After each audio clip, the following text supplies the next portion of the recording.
அண்ணா இதை முதல் நாள்லேருந்து சொல்கிறோம். கவர்னரும் இதே தான் சொன்னார். நம்முடைய உயர் நீதிமன்றம் 2 முறை, ஒரு முறை நேரடியாக, ஒரு முறை மறைமுகமாக சொல்லியிருக்கிறாங்க. அதாவது ஒரு அமைச்சர் அவருக்கு சம்பளம் கொடுக்குறோன்னா செய்கிற வேலைக்காக. ஆனால் ஊழல் வழக்கிலே கைது செய்யப்பட்ட ஒரு அமைச்சருக்கு மக்களுடைய வரிப்பணத்தில் சம்பளம் கொடுத்து இலாக்கா இல்லாத அமைச்சராக 8 மாத காலமாக செந்தில் பாலாஜியை வச்சிருந்தாங்க. இன்னைக்கு வேறு வழியே இல்லை, மக்களுடைய ஆளாயிட்டாங்க. அந்த ஒரு காரணத்திற்காக அவங்க ரிசைன் பண்ணிருக்காங்க. இதுல முக்கியமா என்னன்னா, ஒருவேளை ரிசைன் பண்ணா பெயில் கிடைக்குமான்னு ஐடியா பண்றாங்க. நாம ரிசைன் பண்ணிட்டா எது சொன்னாரானே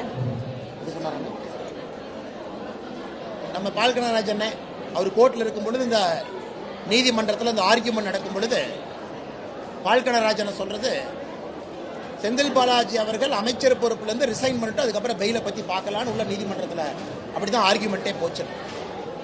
ஆனால் எப்படி இருந்தாலும் கூட ரிசைன் பண்ணுறதுக்கு ஒரு பெயில் கொடுக்க ஆரம்பிச்சாங்கன்னா அது எங்கே போய் முடியுங்கன்னா, அவர் ஊழல்வாதி என்பதில் எந்தவித யாருக்கும் கொஞ்சம் கூட டவுட் இல்லைங்க. இன்னைக்கு அவர் 8 மாதம் கழித்து ரிசைன் பண்ணியிருக்கிறது, அதை முதலமைச்சர் அவர்கள் ஏற்றுக்கொண்டு ஆளுநருக்கு அனுப்பியிருக்கிறது.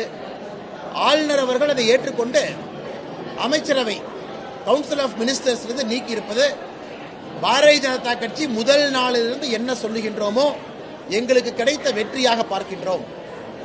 ஆனால் இதுவும் பெயிலுக்கும் சம்பந்தம் இல்லை என்பதையும் இந்த நேரத்தில் நாங்கள் பார்க்கிறோம். ஏன்னா ரிசைன் பண்றவங்களுக்குலாம் நீங்க பெயில் கொடுக்க ஆரம்பிச்சா யாரு மேனாலும் தவறு செய்வாங்க, உள்ள போவாங்க, ரிசைன் பண்ணுவாங்க, பெயிலில் வெளியே வருவாங்க, அதே தவறு செய்ய ஆரம்பிப்பாங்க. அதனால் பொறுத்திருந்து பார்ப்போம்.